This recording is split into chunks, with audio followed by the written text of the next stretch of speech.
All right, students, it's 11 o'clock. Let's start our lecture.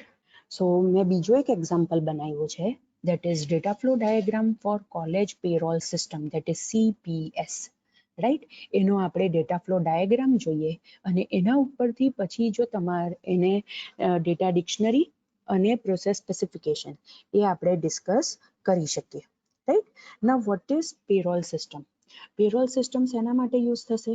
જો કોલેજે ફેકલ્ટીને salary આપતી હોય, રાઈટ, તો એના માટે જે વસ્તુની જરૂર પડે એનું પ્રોસેસિંગ શું થાય છે, રાઈટ, એ બધી વસ્તુ આપણે આના અંદર ઇન્ડિકેટ કરવાની છે.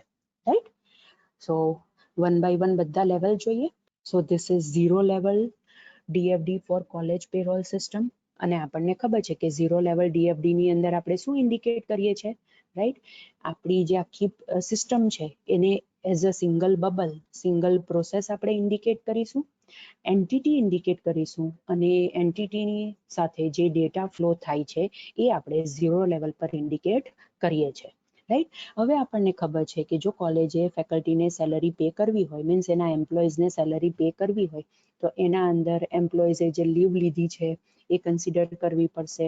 રાઈટ, એની સાથે સાથે કેવી રીતે કન્સિડર કરશે? તો લીવ એપ્લિકેશન્સ હશે, ફેકલ્ટીએ જે મસ્ટર્ડમાં સાઇન કરી હશે તે હશે, એ બધી વસ્તુ પરથી સેલરી કેલ્ક્યુલેટ થશે, એમ્પ્લોયને સેલરી સ્લીપ મળશે. એની સાથે સાથે અકાઉન્ટ ડિપાર્ટમેન્ટ ઘણી બધી વસ્તુ મેન્ટેન કરશે અને જ્યારે એકચ્યુઅલ સેલરી પે કરવાની વાત આવે તો બેંકને આપણે એક સ્ટેટમેન્ટ મોકલવું પડશે જેના ઉપરથી બેંક આ ટ્રાન્ઝેક્શન પરફોર્મ કરી શકે.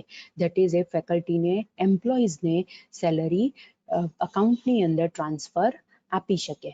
રાઈટ, તો એ બધી જ વસ્તુ આપણે અહીંયા કોલેજ પેરોલ સિસ્ટમની અંદર ઇન્ડિકેટ કરવાનું છે. સો જોઈએ આપણે, એટલે લેવલ 0 ડીએફડી છે એટલે આપણે અહીંયા કોલેજ પેરોલ સિસ્ટમ લખ્યું એક બબલની અંદર અને એનું એબ્રિવેશન લખ્યું, દેટ ઇઝ CPS. રાઈટ, હવે ફર્સ્ટ છે એમ્પ્લોય, અકાઉન્ટ ડિપાર્ટમેન્ટ અને બેંક. આ કોણ છે? This 3 are external entities. Right, આપણે એને રેક્ટેંગલની અંદર ઇન્ડિકેટ કરેલું છે. હવે એમ્પ્લોય શું કરશે? એમ્પ્લોય ઓબ્વિયસલી મસ્ટર્ડ સાઇન કરશે અને લીવ એપ્લિકેશન આપશે, એટલે એ એઝ એન ઇનપુટ તરીકે જશે કોલેજ પેરોલ સિસ્ટમની અંદર અને એમ્પ્લોયને શું મળશે? પે સ્લિપ મળશે. So this are the two different things કે એમ્પ્લોય ઇનપુટ આપે છે અને એને આઉટપુટ મળે છે. રાઈટ, સો એમ્પ્લોય આ 2 ટાસ્ક પરફોર્મ કરશે. હવે અકાઉન્ટ ડિપાર્ટમેન્ટ શું કરશે? અકાઉન્ટ ડિપાર્ટમેન્ટ એરિયસનું ઇન્સ્ટ્રક્શન આપશે અને એની ડિટેલ આપશે. Now what is arrears? એરિયસને જો આપણે કન્સિડર કરીએ then we can say that arius is the money that is owned and should be paid earlier. right, જે મની, પૈસા, સેલરી જે એમ્પ્લોયને પે કરવાની છે પહેલાની બાકી હોય તે, રાઈટ, એને શું કહીએ આપણે? એને આપણે એરિયસ કહીશું. Means account department CPS that is college payroll સિસ્ટમને શું આપશે? એરિયસની ઇન્સ્ટ્રક્શન આપશે અને એની ડિટેલ્સ આપશે. અને કોલેજ પેરોલ સિસ્ટમ એને શું આપે છે? પે શીટ આપે છે, મીન્સ આખી એક શીટ બનાવશે જેના અંદર બધા જ એમ્પ્લોઈઝની સેલરી રિલેટેડ ઇન્ફોર્મેશન હશે. બેંક સ્ટેટમેન્ટ આપશે, મીન્સ એ સ્ટેટમેન્ટ આપશે કે જે બેંકને મોકલવાનું છે એટલે બેંક ફર્ધર પછી એમ્પ્લોયના અકાઉન્ટની અંદર સેલરી ટ્રાન્સફર કરી શકે. અને એની સાથે સાથે ડિડક્શન રિપોર્ટ આપશે. ડિડક્શન રિપોર્ટ મીન્સ આપણી સેલરીમાંથી ઘણી બધી વસ્તુ હોય કે જે ડિડક્ટ થઈને આપણને મળે.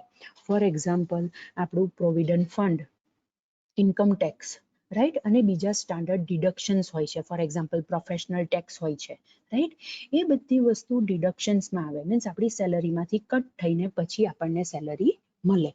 સો આ 3 વસ્તુ અકાઉન્ટ ડિપાર્ટમેન્ટને કોલેજ પેરોલ સિસ્ટમ પાસેથી મળશે. અને એની સાથે સાથે બેંકને શું મળશે? બેંકનું સ્ટેટમેન્ટ મળશે કે જેનો યુઝ કરીને પછી ફર્ધર બેંક શું કરશે? એમ્પ્લોઈઝના અકાઉન્ટની અંદર કોલેજના અકાઉન્ટમાંથી સેલરી ટ્રાન્સફર કરશે. Right, so this is a simple 0 level DFD of college payroll system. Right, હવે એનો 1 લેવલ ડીએફડી જોઈએ, એટલે તમારે એટલું ધ્યાન રાખવાનું કે 0 લેવલ ડીએફડી ની અંદર 1 પ્રોસેસ હોય, બધી એક્સટર્નલ એન્ટિટી હોય, અને એ એન્ટિટી સાથે જેટલા ડેટા ફ્લોસ છે, પછી એ ઇનપુટ હોય કે આઉટપુટ હોય, એ બધી વસ્તુ આપણે 0 લેવલ ડીએફડી ની અંદર ઇન્ડિકેટ કરવાની છે, right? Okay, now this is level 1 DFD for college payroll system, કે જેના અંદર આ 0 લેવલ પર જે પ્રોસેસ હતી એને મેં 3 ફર્ધર પ્રોસેસની અંદર ડિવાઈડ કરેલું છે લેવલ 1 ની અંદર, રાઈટ? કઈ કઈ પ્રોસેસ બનાવી? 1 નંબરની પ્રોસેસ મેં બનાવી prepare attendance and leave statement, 2 નંબરની પ્રોસેસ મેં બનાવી પ્રિપેર પેરોલ રજિસ્ટર, અને 3 નંબરની પ્રોસેસ મેં બનાવી prepare bank statement and deduction report, right? So મેં કોલેજ પેરોલ સિસ્ટમને 3 ફર્ધર પ્રોસેસની અંદર રિફાઇન કર્યું. હવે તમે આ જેટલા પણ પેરેલલ લાઇન્સની અંદર લખેલું છે એ બધા શું છે? આપણા ડેટા સ્ટોર છે, બીકોઝ લેવલ 1 થી હવે આપણે ડેટા સ્ટોર પણ બધે લખવાના છે, રાઈટ? એટલે આ જે પેરેલલ લાઇન્સમાં અહીંયા લખેલું છે એટેન્ડન્સ, અહીંયા લખેલું છે leave, leave summary, current payroll, deduction summary, arrears, right? અહીંયા લખેલું છે એમ્પ્લોય માસ્ટર. આ બધા શું છે? પેરેલલ લાઇન્સની અંદર જેટલી પણ વસ્તુ મેં ઇન્ડિકેટ કરેલી છે તે બધા ડેટા સ્ટોર છે, જેને તમે ટેબલની સાથે કમ્પેર કરી શકો, રાઈટ? એન્ટિટીઝ કઈ છે? એમ્પ્લોય, અકાઉન્ટ ડિપાર્ટમેન્ટ અને બેંક, રાઈટ? ચલો હવે આપણે ફ્લો જોઈએ, કેવી રીતે ફ્લો થાય છે. જો એમ્પ્લોય શું કરશે? મસ્ટર્ડ સાઇન કરશે અને લીવ એપ્લિકેશન આપશે. એ તો આપણે અહીંયા જોયેલું જ હતું. એમ્પ્લોયમાંથી એક આઉટપુટ આવશે ને એક એને ઇનપુટ મળે છે, તો એ જ વસ્તુ આપણે અહીંયા ચેક કરીએ. જો employee sign muster and leave application સિસ્ટમને આપે છે, અને સિસ્ટમ પાસેથી એને શું મળે છે? પે સ્લીપ જનરેટ થયેલી મળે છે. હવે આ પ્રિપેર એટેન્ડન્સ અને લીવ સ્ટેટમેન્ટ છે, રાઈટ? એની સાથે સાથે કેટલા ડેટા સ્ટોર અટેચ છે? જો ઓબ્વિયસલી અટેન્ડન્સ માટે એક ડેટા સ્ટોર હશે, લીવ માટે એક ડેટા સ્ટોર હશે, અને લીવની સમરી માટે એક ડેટા સ્ટોર હશે, રાઈટ? એટલે કઈ કઈ વસ્તુ આવશે? જો અટેન્ડન્સ પ્રિપેર કરવાની છે તો જે પણ વેરીફાઈ થયેલું મસ્ટર્ડ હશે એમાંથી ઇન્ફોર્મેશન આપણે અટેન્ડન્સ ટેબલની અંદર સ્ટોર કરી દઈશું. પછી જે લીવ રિલેટેડ ઇન્ફોર્મેશન છે, રાઈટ? તો ઓબ્વિયસલી કેટલી લીવ અત્યાર સુધીમાં એમ્પ્લોયે લીધેલી છે એના ઉપરથી કેલ્ક્યુલેટ થશે, બીકોઝ ઘણી લીવ એવી હોય કે પેડ લીવ હોય, મીન્સ એમાં એની સેલરી કટ નહીં થાય, અને ઘણી લીવ એવી હોય કે લીવ વિધાઉટ પે હોય, મીન્સ એની સેલરી કટ થાય, રાઈટ? તો એના રિલેટેડ આપણે જૂની જે લીવનો રેકોર્ડ છે તે લીવ ટેબલમાંથી લઈશું, કેલ્ક્યુલેટ કરીશું, અને નવો રેકોર્ડ આપણે ટેબલની અંદર અપડેટ કરીશું.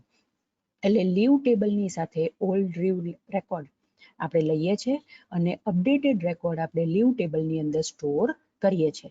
અને એની સાથે સાથે એ પર્ટિક્યુલર એમ્પ્લોયની જે પણ આખો લીવનો સમરી રિપોર્ટ છે, મીન્સ અત્યાર સુધીમાં એણે કેટલી લીવ લીધી એના રિલેટેડ જે અપડેટેડ લીવ સમરી છે તે લીવ સમરી ટેબલની અંદર આપણે સ્ટોર કરીએ છીએ, રાઈટ? આટલું થઈ ગયા પછી આપણે 1 નંબરની પ્રોસેસ 2 નંબરની પ્રોસેસને શું આપે છે? Attendance and leave details. એ 1 નંબરની પ્રોસેસ આઉટપુટ આપે છે અને 2 નંબરની પ્રોસેસ એને એઝ એન ઇનપુટ લે છે. શું લે છે? Attendance and leave details. હવે આ 2 નંબરની પ્રોસેસનું કામ શું છે? પ્રિપેર પેરોલ રજિસ્ટર, મીન્સ જે પે રિલેટેડ જેટલી પણ વસ્તુ છે એનું રજિસ્ટર એને બનાવવાનું છે, રાઈટ? તો એના માટે એને કઈ કઈ વસ્તુની જરૂર પડશે? ઓબ્વિયસલી એમ્પ્લોયની ઇન્ફોર્મેશનની એને જરૂર પડશે, કરંટ પેરોલની જરૂર પડશે, ડિડક્શન સમરીની જરૂર પડશે, અને જો પહેલાનું કોઈ એરિયસ બાકી હશે, મીન્સ પહેલાનું કંઈક પે કરવાનું બાકી હશે તો એના રિલેટેડ પણ એને ઇન્ફોર્મેશનની જરૂર પડશે. એટલે બધા ડેટા સ્ટોર આપણે અહીંયા કનેક્ટ કર્યા. જો employee master, current payroll, deduction summary અને એરિયસ, મીન્સ આ 4 ડેટા સ્ટોર આપણે અહીંયા સેકન્ડ નંબરના બબલ સાથે કનેક્ટ કર્યા. હવે સેકન્ડ નંબરનું બબલ શું કરશે? એમ્પ્લોય માસ્ટરમાંથી પેરોલ રિલેટેડ એનો જૂનો રેકોર્ડ લેશે, મીન્સ ફોર એક્ઝામ્પલ એમ્પ્લોયને જૂના પ્રમાણે સેલરી આપવાની છે કે મીન્સ એને પ્રમોશન મળ્યું છે, એમાં ઇન્ક્રીમેન્ટ એડ થયું છે, એના પ્રમાણે સેલરી આપવાની છે. તો ઓબ્વિયસલી એમ્પ્લોયના ટેબલમાંથી આપણને ખબર પડશે, એટલે એમ્પ્લોયના ટેબલમાંથી જૂનો જે પેરોલનો રેકોર્ડ છે તે લેશે અને એના ઉપર વર્ક કર્યા પછી જે નવો પેરોલનો રેકોર્ડ હશે તે એમ્પ્લોય ટેબલની અંદર સ્ટોર કરી દેશે, રાઈટ. હવે જે એમ્પ્લોય ટેબલમાંથી રેકોર્ડ લીધો એના પ્રમાણે અહીંયા સેલરી કેલ્ક્યુલેટ થશે. સેલરી કેલ્ક્યુલેટ કરવા માટે જે ઓલ્ડ એરિયસનો રેકોર્ડ છે, મીન્સ જૂનું કંઈ પે કરવાનું બાકી હોય તો એરિયસ ટેબલમાંથી એ ઓલ્ડ એરિયસ રેકોર્ડ એ લેશે, રાઈટ. કેલ્ક્યુલેશન કરશે, પ્રિપેર કરશે રજિસ્ટર, અને પ્રિપેર કર્યા પછી જે કરંટ પેરોલનો રેકોર્ડ બન્યો એ કરંટ પેરોલ ટેબલમાં સ્ટોર કરશે. એ પર્ટિક્યુલર એમ્પ્લોયની જે પણ ડિડક્શન કર્યું તે ડિડક્શનની ડિટેલ્સ ડિડક્શન સમરી ટેબલમાં સ્ટોર કરશે. અને આ જે જૂનો રેકોર્ડ એરિયસનો લીધો એમાંથી જો આપણે થોડીક અમાઉન્ટ આપણે એમ્પ્લોયને પે કરી દઈએ છીએ તો ઓબ્વિયસલી એ રેકોર્ડ અપડેટ કરવો પડશે. એટલે એરિયસ ટેબલની અંદર અપડેટેડ એરિયસ રેકોર્ડ આપણે સ્ટોર કરીશું, રાઈટ. આટલું કર્યા પછી આ જે સેકન્ડ નંબરનું બબલ છે એ પે સ્લીપ જનરેટ કરશે અને પે સ્લીપ એ એમ્પ્લોયને આપશે, રાઈટ. અને એની સાથે સાથે શું થશે, જે પે શીટ ડિટેલ્સ બની છે, રાઈટ, એ પે શીટ ડિટેલ્સ એ થર્ડ નંબરના બબલને એઝ એન આઉટપુટ આપે છે. જો 2 નંબરનું bubble pay sheet details output આપે છે અને થર્ડ નંબરનું બબલ એને એઝ એન ઇનપુટ લે છે. અને ઓબ્વિયસલી જો એરિયસ કેલ્ક્યુલેટ કરવાનું હશે તો એના રિલેટેડ ઇન્સ્ટ્રક્શન એને કોણ આપશે, અકાઉન્ટ ડિપાર્ટમેન્ટ એને ઇન્સ્ટ્રક્શન આપશે. એટલે અકાઉન્ટ ડિપાર્ટમેન્ટ આજે 2 નંબરના બબલને એરિયસ એ રિલેટેડ ઇન્સ્ટ્રક્શન અને એની ડિટેલ આપશે, એટલે એ એરિયસ ટેબલની સાથે ઇન્ટરેક્ટ. આ જે થર્ડ નંબરની પ્રોસેસ છે કે જે બેંક સ્ટેટમેન્ટ અને ડિડક્શન રિપોર્ટ બનાવે છે એમાં ઇનપુટ કયું કયું આવે છે, તો પે શીટ ડિટેલ્સ સેકન્ડ નંબરના બબલમાંથી આવે છે, એરિયસ ટેબલમાંથી એરિયસ પેમેન્ટની ડિટેલ્સ લે છે, પેરોલ કરંટ પેરોલ ટેબલમાંથી એ પેમેન્ટ રિલેટેડ ડિટેલ્સ લે છે, રાઈટ. અને એ આ બધી વસ્તુ પ્રિપેર કરે છે, રાઈટ. અને પ્રિપેર કર્યા પછી એ અકાઉન્ટ ડિપાર્ટમેન્ટને શું આપે છે, પે શીટ આપે છે, બેંક સ્ટેટમેન્ટ આપે છે અને ડિડક્શન રિપોર્ટ આપે છે. અકાઉન્ટ ડિપાર્ટમેન્ટને આટલી વસ્તુ આપે છે. એની સાથે સાથે એ બેંકને પણ બેંક સ્ટેટમેન્ટ આપે છે કે ફર્ધર પછી બેંક એમ્પ્લોયના અકાઉન્ટમાં સેલરી ટ્રાન્સફર કરી શકે, right. So students, this is how કે મેં વિચાર્યું કે આપણે જે આ 0 નંબરની પ્રોસેસ છે, રાઈટ, લેવલ છે, એને 1 લેવલની અંદર 3 પ્રોસેસની અંદર ડિવાઈડ કરી શકીએ. હવે તમારી ઉપર ડિપેન્ડ છે કે તમારે આને કેટલા પ્રોસેસની અંદર ડિવાઈડ કરવું છે, રાઈટ. તો એ પ્રમાણે તમે અને 1 લેવલ પર તમે એટલા બબલ્સ બનાવી શકો, મીન્સ એટલી પ્રોસેસ બનાવી શકો. ફોર એક્ઝામ્પલ, તમારે પ્રિપેર એટેન્ડન્સ અને લીવ સ્ટેટમેન્ટ એ બેનું અલગ અલગ બનાવવું છે, પ્રિપેર બેંક સ્ટેટમેન્ટ અને ડિડક્શન રિપોર્ટ એનું પણ અલગ અલગ બનાવવું છે. તો એ પ્રમાણે તમે આ 3ની જગ્યા પર 5 પ્રોસેસીસ પણ અહીંયા લેવલ 1ની અંદર બનાવી શકો, right. It totally depends on you. Because આપણે ઓબ્વિયસલી આ 1 લેવલ છે તો એનું 2 લેવલ પર રિફાઇનમેન્ટ કરવાના જ છે, રાઈટ. સો હવે આ જે 1, 2 અને 3 પ્રોસેસીસ છે એનું આપણે હવે લેવલ 2 જોઈએ કે મેં લેવલ 2 કેવી રીતે વિચાર્યું છે. જો this is level 2 DFD for prepare attendance and leave statement, that is 1 નંબરની જે પ્રોસેસ છે એનું લેવલ 2 છે. શું કર્યું, પહેલા શું કરે છે, અટેન્ડન્સ પ્રિપેર કરે છે અને લીવ સ્ટેટમેન્ટ પ્રિપેર કરે છે, રાઈટ. એટલે પહેલા તો શું આવશે, એને sign muster or leave application as an input મળે છે. એટલે પહેલું કામ એ કરશે મસ્ટર્ડને વેરીફાઈ કરવાનું, મીન્સ જે ફાઇલની અંદર જે મસ્ટર્ડની અંદર એમ્પ્લોય સાઇન કરે છે એને વેરીફાઈ કરવાનું કામ કરશે 1.1 નંબરની પ્રોસેસ, રાઈટ. અને એ જે મસ્ટર્ડ વેરીફાઈ થયું છે એના રિલેટેડ એ ઇન્ફોર્મેશન અટેન્ડન્સ ટેબલની અંદર સ્ટોર કરશે. અને એની સાથે સાથે જે વેરીફાઈડ રેકોર્ડ છે એ વેરીફાઈ ફોર સેન્શન 1.2 નંબરની પ્રોસેસ છે, મીન્સ ઓબ્વિયસલી લીવ સેન્શન થશે તો જ એના રિલેટેડ એને સેલરી મળશે, રાઈટ. એટલે વેરીફાઈ ફોર સેન્શન, એટલે સેન્શન થવા માટે અહીંયા વેરિફિકેશન થશે 1.2માં. હવે જો લીવ સેન્શન થાય છે એટલે સેન્શન લીવ અહીંયાથી મળશે, રાઈટ. સ્ટુડન્ટ સોરી, અહીંયા હું છે ને તે એરો ડ્રો કરવાના ભૂલી ગઈ છું, રાઈટ. એ તમે કન્સિડર કરી દેજો. અહીંયા 3 એરો, અહીંયા 1, અહીંયા 2 અને અહીંયા 3. હા, સેન્શન લીવ જે થઈ છે એ હવે કોને મળશે, પ્રિપેર લીવ રેકોર્ડ 1.3 કે જે લીવનો રેકોર્ડ પ્રિપેર કરશે. લીવ સેન્શન થઈ છે તો જ એનો રેકોર્ડ પ્રિપેર થશે, એટલે પ્રિપેર લીવ રેકોર્ડ પર 1.3 પર આવશે. એ શું કરશે, જે જૂના લીવના રેકોર્ડ છે તે લેશે લીવ રેકોર્ડ ટેબલમાંથી અને પ્રિપેર કર્યા પછી નવો લીવનો રેકોર્ડ એ પાછો ટેબલની અંદર જઈને અપડેટ કરી દેશે. અને એની સાથે સાથે જે લીવ રેકોર્ડ ડિટેલ્સ છે એ પછી અહીંયા સમરી રિપોર્ટ બનાવવા માટે આગળ આપશે.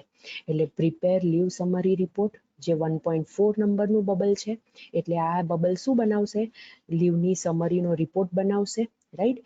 એના રિલેટેડ ડેટા એ ક્યાં સ્ટોર કરશે, લીવ સમરી ટેબલમાં સ્ટોર કરશે અને એટેન્ડન્સ એન્ડ લીવ ડિટેલ્સ એ સેકન્ડ નંબરની પ્રોસેસને આપશે, એટલે એઝ એન આઉટપુટ મળે છે. એટલે જો અહીંયા જોશો ને સ્ટુડન્ટ્સ, તો જો આ ઇનપુટ છે, રાઈટ, અને આ આઉટપુટ છે. એ જ વસ્તુ આપણે અહીંયા કન્સિડર કરી છે, આ ઇનપુટ છે અને આ આઉટપુટ છે. આ વચ્ચેની બધી પ્રોસેસ આપણે આ 1 નંબરની અંદર કન્સિડર કરી છે. જો અટેન્ડન્સ, લીવ અને leave summary, attendance, leave record અને લીવ સમરી, ડેટા સ્ટોર પણ અહીંયા બરાબર છે, રાઈટ. અહીંયા ખાલી તમે અહીંયા એરો કન્સિડર કરી દેજો. So this is level 2 of 1 number process, right. 2 નંબરની પ્રોસેસને મેં ફર્ધર આ રીતે વિચાર્યું છે, right. So this is level 2 DFD for prepare payroll register which is 2 number process of level 1. એમાં જો ઇનપુટ શું આવે છે, એટેન્ડન્સ એન્ડ લીવ ડિટેલ્સ, અને આઉટપુટ શું આવે છે, પે શીટ ડિટેલ્સ. સોરી, જો ઇનપુટ શું આવે છે, એટેન્ડન્સ એન્ડ લીવ ડિટેલ્સ, અને આઉટપુટ શું આવે છે, પે શીટ ડિટેલ્સ. એ બે વસ્તુ તો અહીંયા વેરીફાઈ થાય છે. હવે એમાં કેટલા ટેબલ્સ અટેચ છે, જો એક તો current payroll, deduction summary, arrears અને employee master. Employee master, current payroll, deduction summary અને એરિયસ. સો ડેટા સ્ટોર પણ અહીંયા બધા પરફેક્ટ છે. સોરી, હવે આપણે જોઈએ કે શું કરશે, આપણે એને ફર્ધર કેવી રીતે રિફાઇન કરીશું. તો એને શું મળે છે, અટેન્ડન્સ એન્ડ લીવ ડિટેલ્સ એને એઝ એન ઇનપુટ મળશે, દેટ ઇઝ 2.1 નંબરના બબલમાં જશે. એનું કામ શું છે, calculate current pay. Current pay એને કેલ્ક્યુલેટ કરવાનું છે, તો એના માટે એને ક્યાંથી ડેટા જોઈશે, એમ્પ્લોય માસ્ટરમાંથી જૂના ડેટા એ લેશે. કરંટ પેરોલમાં એ જે નવા ડેટા કેલ્ક્યુલેટ થશે તે ઇનપુટ આપશે. અહીંયા એરો આ સાઈડ આવશે, હા સ્ટુડન્ટ્સ કન્સિડર કરી દેજો. અને જે નવો ડેટા કેલ્ક્યુલેટ થયો એ પાછો એમ્પ્લોય માસ્ટરની અંદર પણ એ સ્ટોર કરશે, રાઈટ. સો એટલી વસ્તુ આપણે અહીંયા કન્સિડર કરવાની છે. એટલે કરંટ કેલ્ક્યુલેટ કરંટ પે 2.1 નંબરનું બબલ કરંટ પે કેલ્ક્યુલેટ કરશે. એના માટે એમ્પ્લોય ટેબલમાંથી જૂના ડેટા લેશે, નવા ડેટા અપડેટ કરશે અને કરંટ પેરોલ જે ટેબલ છે એમાં પણ એ ડેટા અપડેટ કરશે, right.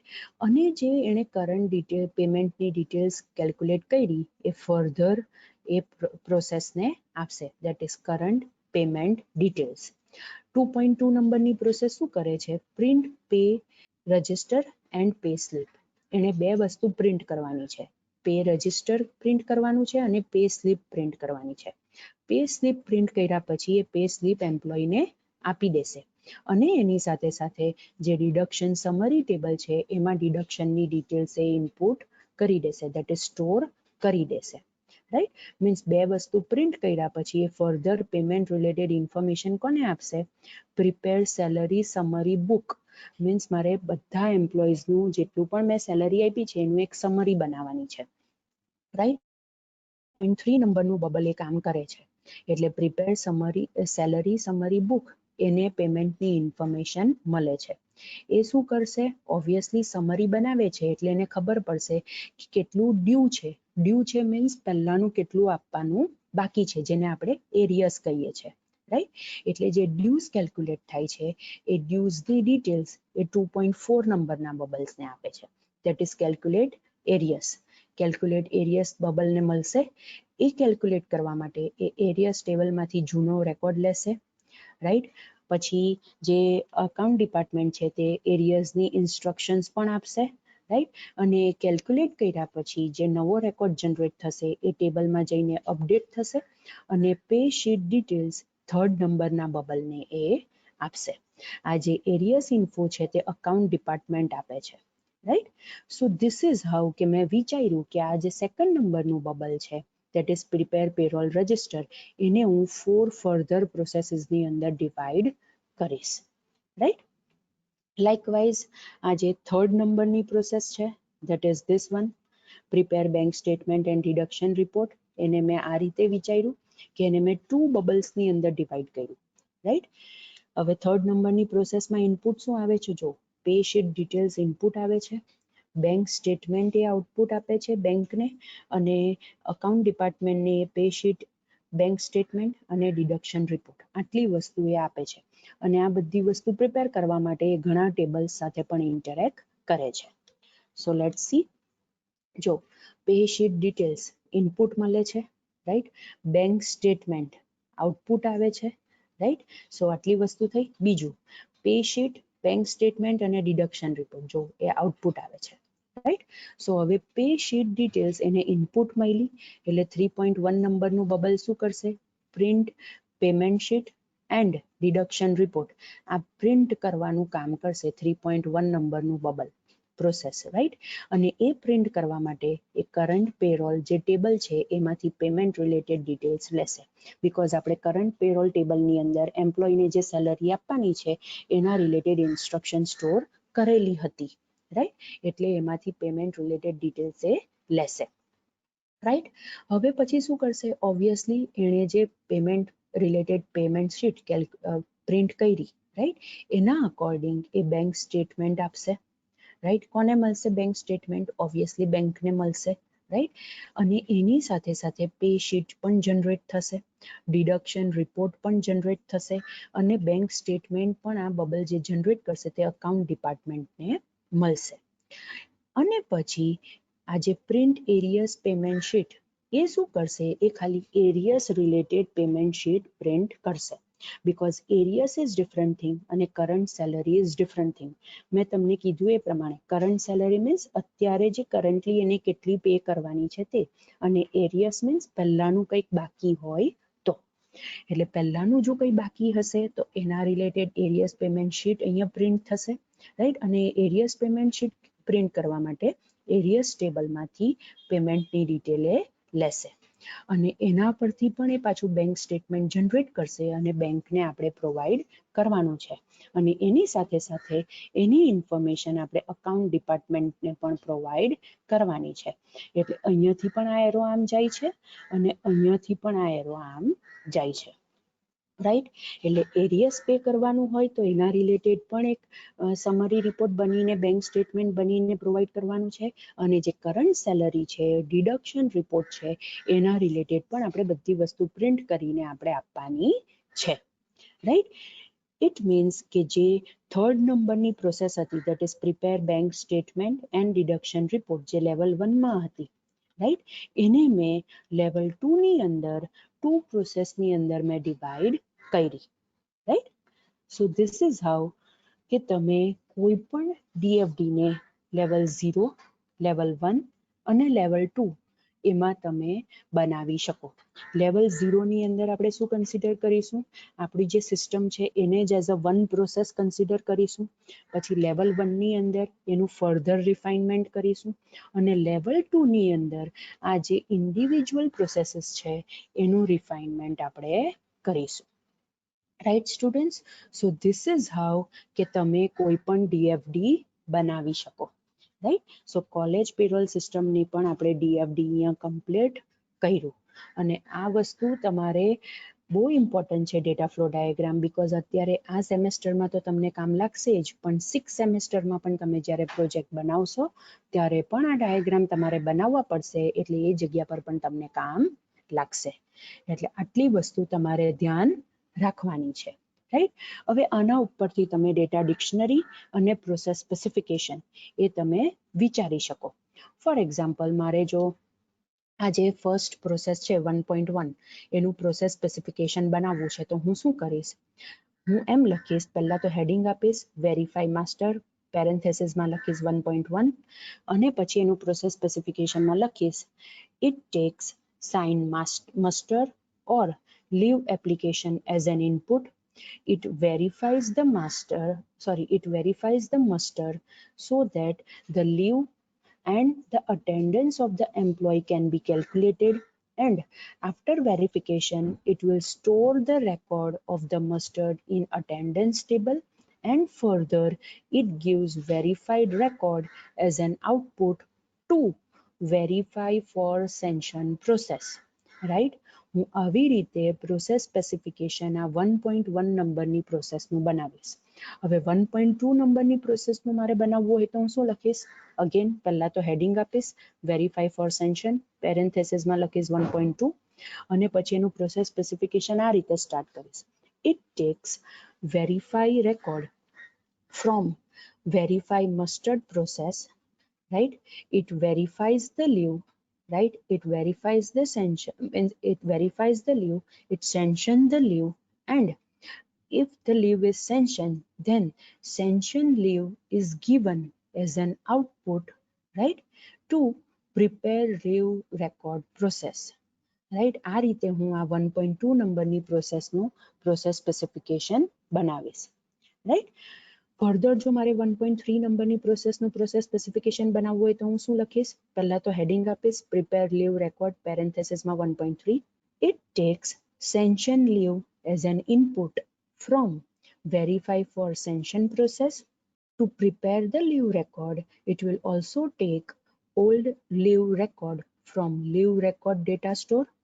It will prepare the leave record, and the updated leave record is stored in leave record data store, and further leave record details is given as an output, right, to prepare leave summary report process, right? આ રીતે હું 1.3 નંબરની પ્રોસેસનું process specification બનાવી શકું, right? અને જો મારે data dictionary બનાવવું હોય, રાઈટ, તો એના માટે ફોર એક્ઝામ્પલ આપણે કોઈ એક આપણે લઈ લઈએ. ફોર એક્ઝામ્પલ આ વેરીફાઈડ મસ્ટર્ડ છે, એનું મારે ડેટા ડિક્શનરી બનાવવું હોય તો હું શું કરીશ? ત્યાં લખીશ વેરીફાઈડ મસ્ટર્ડ, ડિસ્ક્રિપ્શનમાં લખીશ વેરીફાઈડ મસ્ટર્ડની અંદર શું આવશે તો એટેન્ડન્સ આવશે પ્લસ લીવ આવશે, રાઈટ? અને પછી એ ક્યાં યુઝ થાય છે તો વેરીફાઈ મસ્ટર્ડ પ્રોસેસ 1.1 એમાં એઝ એન આઉટપુટ તરીકે યુઝ થાય છે, રાઈટ? અને એટેન્ડન્સ ટેબલની અંદર એઝ એન ઇનપુટ તરીકે યુઝ થાય છે, રાઈટ? અને એની સાથે સાથે 1 નંબરની પ્રોસેસ પણ એને યુઝ કરે છે, રાઈટ? That is this. એટલે prepare attendance and leave statement 1 નંબરની પ્રોસેસ છે એમાં એઝ એન આઉટપુટ તરીકે યુઝ થાય છે, રાઈટ સ્ટુડન્ટ્સ? તો આ રીતે આપણે કોલેજ પેરોલ સિસ્ટમને, રાઈટ, આપણે ડીએફડી પ્રોસેસ સ્પેસિફિકેશન અને ડીડીની અંદર બનાવી શકીએ, રિપ્રેઝેન્ટ કરી શકીએ, રાઈટ? સો સ્ટુડન્ટ્સ, આજના લેક્ચરનું મારા એન્ડથી અહીંયા કમ્પ્લીટ થાય છે. તમને કોઈ ડિફિકલ્ટી હોય તો મને પૂછી શકો છો, નહીતર આપણે આપણો લેક્ચર અહીંયા એન્ડ કરીએ.